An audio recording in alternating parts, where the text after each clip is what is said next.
Hindi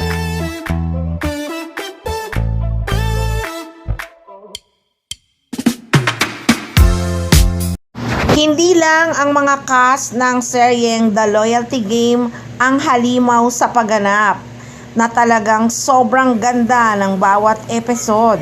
Pati na rin itong pelikula ni Janine Gutierrez sa Cinemalaya na Mag-iina. Sobrang hinangaan din dito si Janine Gutierrez, pati ang performance ng mga kasama niya dito.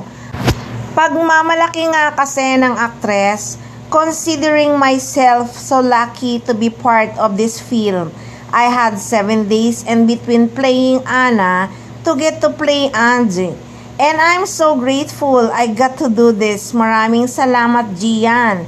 I am completely in awe of your and Gillian's work. And what a ride.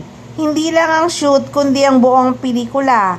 Hanga ako sa inyo at sa inyong mensahe. Hanga sa buong cast na talagang halimaw sa pagganap. Saludo sa team production crew na talagang patunay na kakayahan ng independent cinema. Thank you, Cinemalaya. Sana samahan nyo kaming panoorin ng Mag-iina at ang iba pang mga pelikulang parte ng Cinemalaya 22 now. Yes, sa totoo lang, pagaling ng pagaling ang pag-arte ni Janine Gutierrez.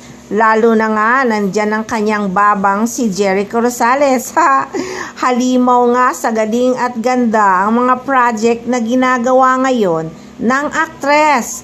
Nako, syempre, halimaw din sa kakilig-kilig sila ng kanyang baba na si Jericho Rosales. Wala na talaga, the best talaga ang Econin. Ayan na nga, sunod-sunod na ipinalalabas ang mga projects ni Janine Gutierrez.